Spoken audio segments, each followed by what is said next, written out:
Hello, I'm the judge someone, and welcome to my courtroom. Today I want to talk about my position on the First Amendment. My position on this is very recently changed and very drastically. I've been spending a lot of time thinking about this. It's very important to me. Politics is of great importance to me, so is philosophy, so is meaningfulness, so is right and wrong, morality. So I've been thinking for a long time, and previously my position has been that I value freedom of speech because it is our only weapon against the tyrannical overlords that want to tell us what we're allowed to say and think. Once they do that, they can control us, like how it is in George Orwell's 1984, among other examples. Not only did I believe in the First Amendment right, I also agreed with professionalism. The idea that you should act in a way that is publicly acceptable. Not just decent, but just simply appropriate. That you never do anything that changes or goes against what is normal, what is common, what is offensive, particularly. If you, say, want to make certain kinds of jokes, well, you better not make them because it's not professional to make certain kinds of jokes like innuendos or political humor or religious humor. Now, I believe that this is exactly the weapon that the tyrannical overlords wish to impose to subvert and take down the First Amendment so they can control everyone and tell us what we're allowed to say and think, and they can suppress anybody that they want to for arbitrary reasons. Since after all, I'm offended is the only reason that anybody needs to take someone down nowadays. If you need examples, I have plenty of places you can look to. If you want to look to Antifa, for example, they are a protected class. They are protected by the media, and they are protected by the establishment in their areas, by the Democrat-controlled states. Portland is an excellent example. If you want evidence of what they've been doing, I recommend Tim Pool, Steven Crowder, and for a more recent example, a very recent example, look up Slightly Offensive, run by Elijah Schaffer. They all contain evidence of Antifa and their violent, thug-like behavior, and it's completely tolerated. It's regarded as acceptable in social media, and it is clearly unprofessional when you look at what any moderate would say. Just about anybody would look at Antifa's actions once they see what they've been actually doing instead of what the media has been showing them to be doing. The media portrays them as peaceful, and they specifically call them anti-fascist because that's what their name is supposed to mean, and we're supposed to just take that at face value. If you talk about it in a negative light in a work environment, suddenly you're doing something that's unprofessional because you're talking about politics. And talking about politics is not suitable for a working environment. Therefore, a company, if somebody were to say, I don't know, maybe press some kind of complaint, maybe if enough people were to, maybe not one person is enough, then they can fire you on the grounds of that alone. They can take away your ability to make a living and have yourself a home and take care of your family just because you have opinions and you dared to express them. And keep in mind that this is something that can just happen over coworkers. And I used to stand by the assertion that professionalism should be only handled when dealing with customers. And coworkers, as far as I was concerned, as far as I have been concerned, it should be anything goes. Because, well, it's a relationship. It's up to the adults to handle. And that you shouldn't be fired unless it turns into something that's actually hostile and toxic. Now, I don't agree with that. I don't agree with people being fired on the pure grounds that they're not very friendly, or that they're not the best people to work around, or that they act hostile, in quotes. There are several people I've worked with that many, including myself, would consider that they are not very friendly, that they are hostile, that they are pessimists, and that they are not very likable people. But no one has ever tried to get them fired because, well, everyone knows that that person never really did anything wrong. That person never stated any political or religious opinions or did anything truly unprofessional, but would simply complain all the time about how the day is going to get miserable, how they are feeling miserable, and how they hate how they don't have enough people, or maybe the people they're working with aren't working good enough. Those things you're allowed to complain about. It's considered professional. It's considered okay. There's nothing wrong with that at all. Even if it makes everybody feel more depressed and upset and a little bit more hostile, a little bit more negative because of that person being around.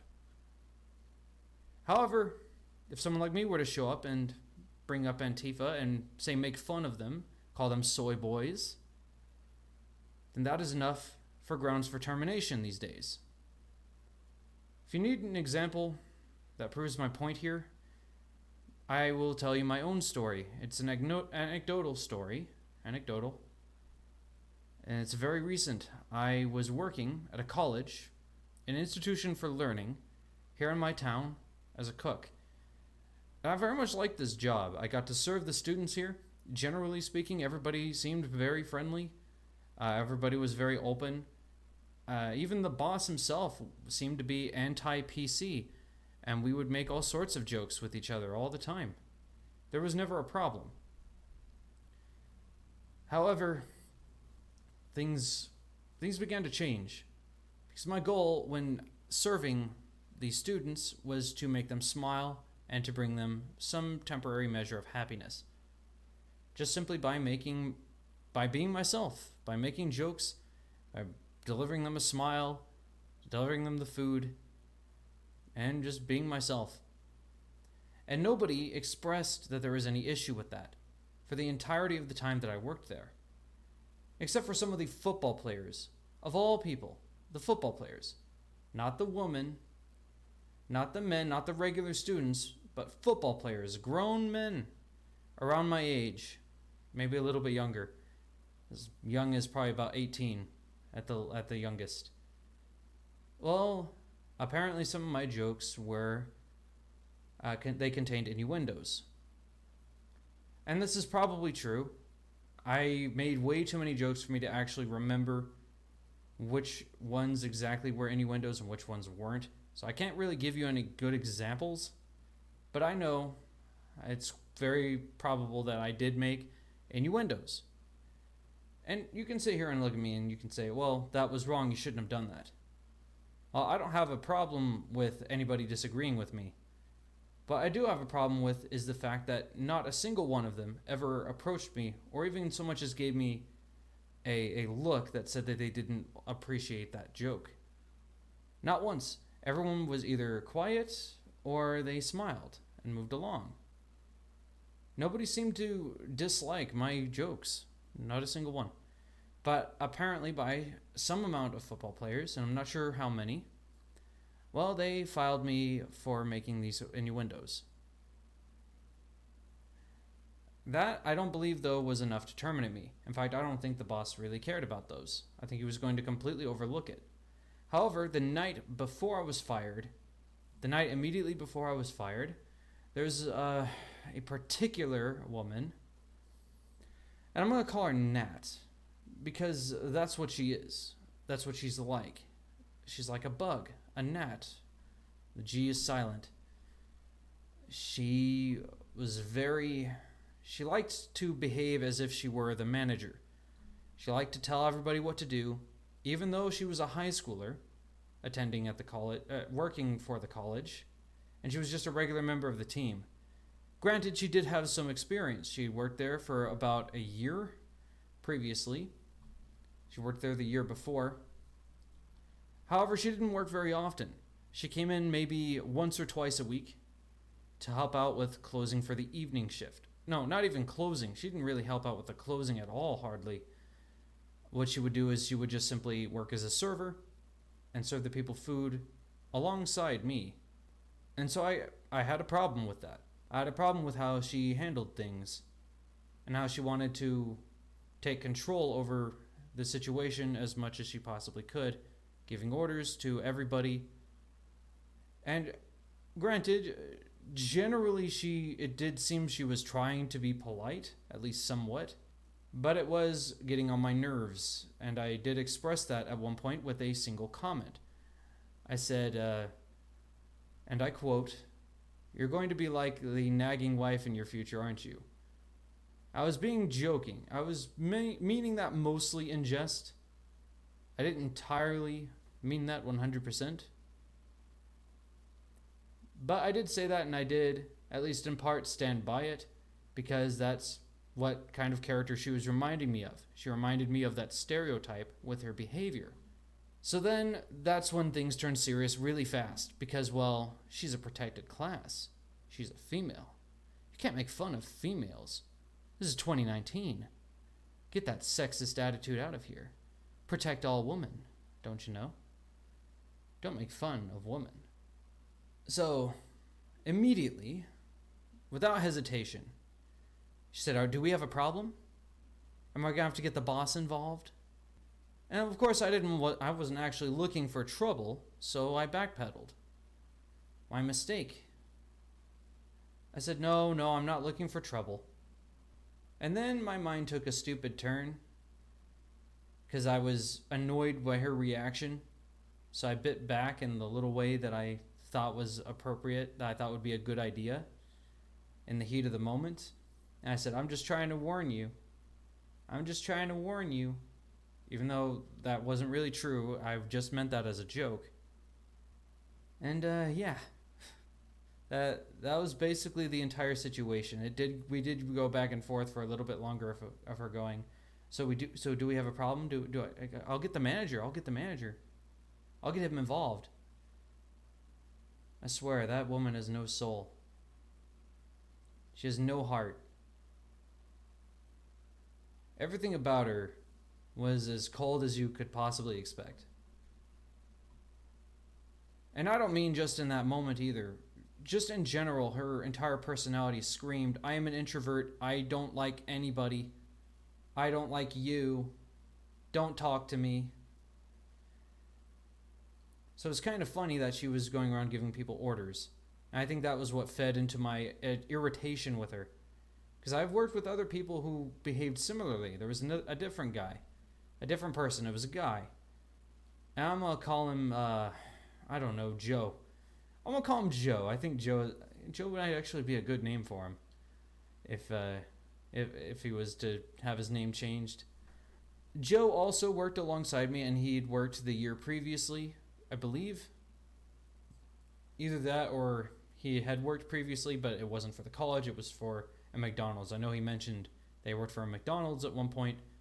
But he was a cool dude. He was a son of two of the people who are working there, two of the servers/cooks, and they were all wonderful people to be around. Joe in particular, he was very jovial, very friendly, and he seemed to be particularly sort of anti-PC himself, but his position was similar to what I had previously, where he was pro-professional behavior. He didn't, agree with things like talking about religion in the workplace in general. And, it was just kind of a particular relationship between us. And we were cool. And he gave me orders all the time. All the time. He was always but he was always polite about it. Far more polite. For one thing. And then it helped that there was also an established relationship there.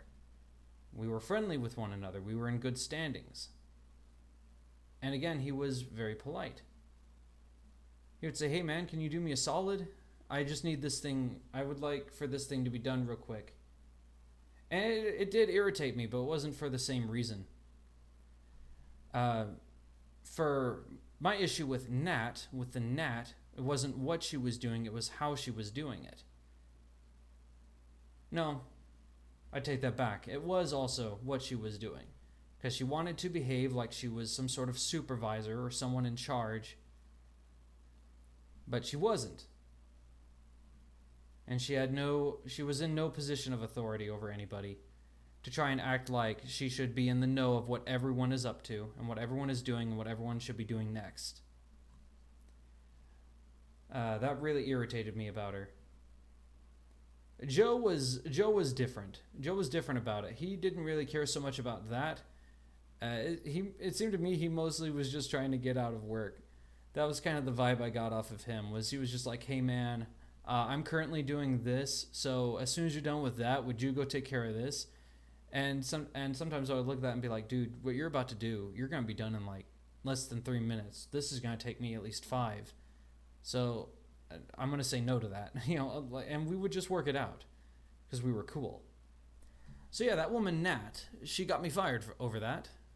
Manager pulled me aside today, literally today, day that I'm recording this.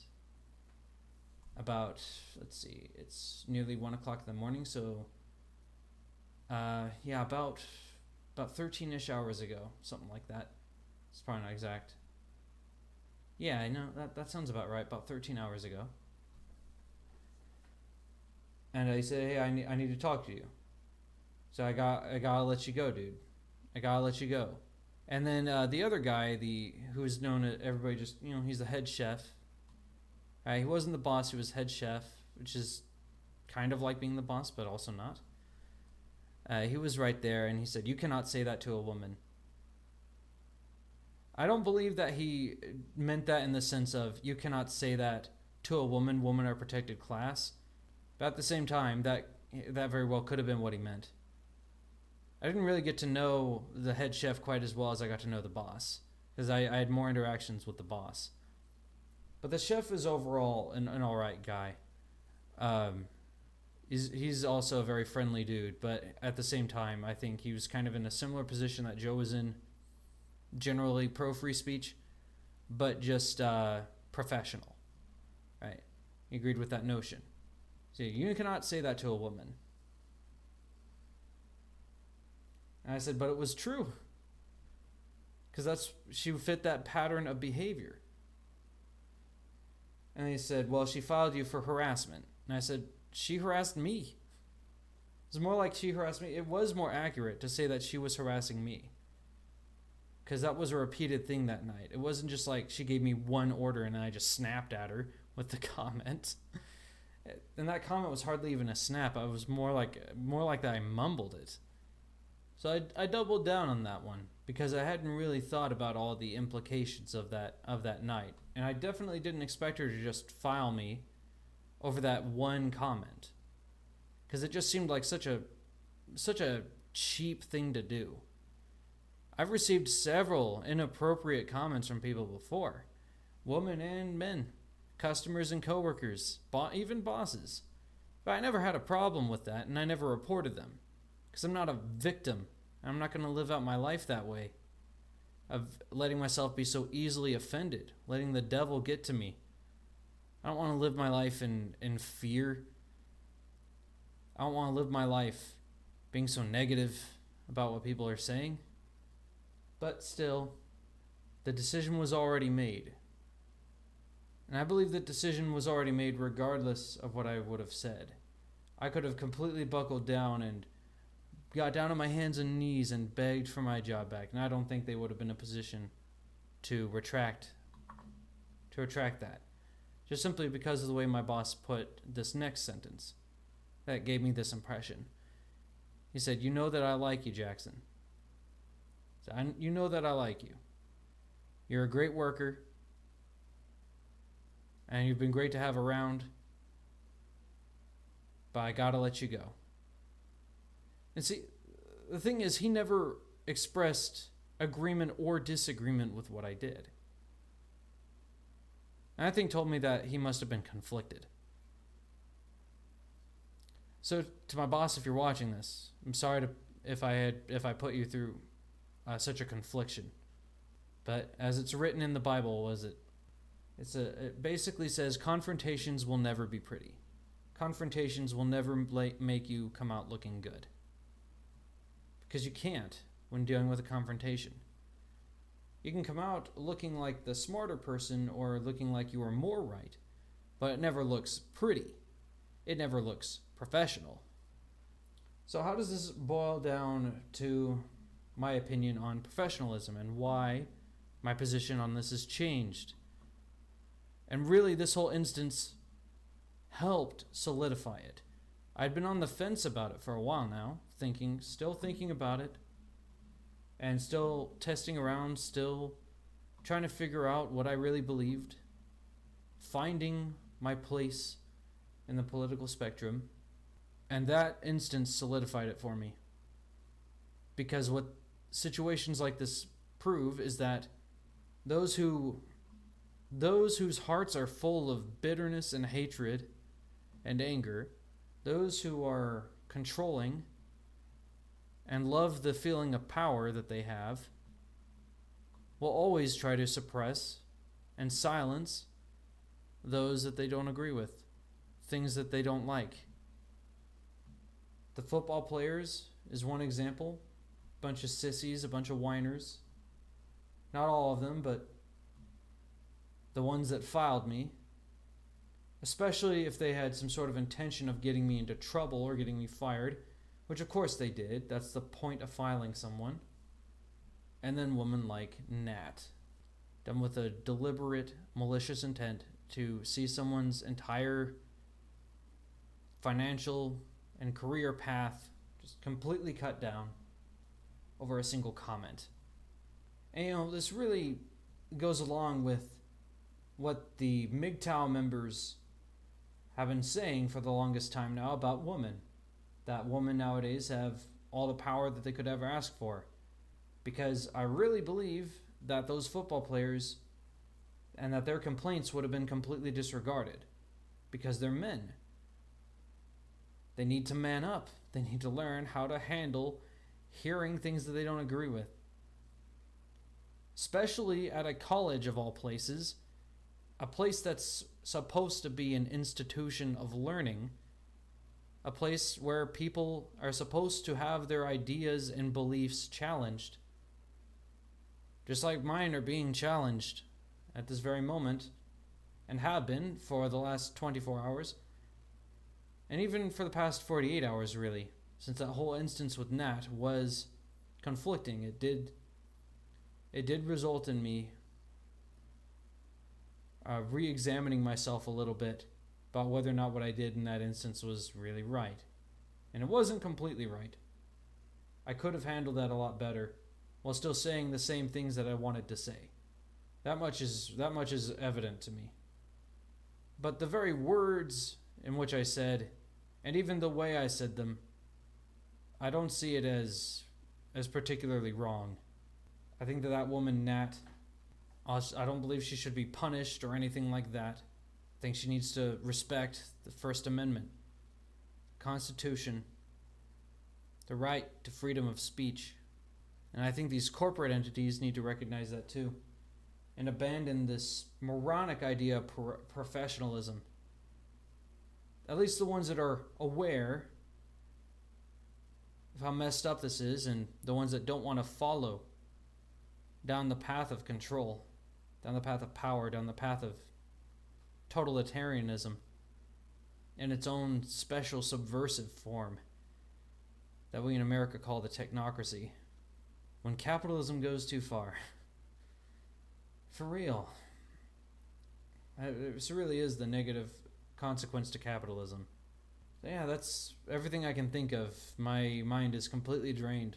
I can't think of anything more to say on this. What do you guys think of this?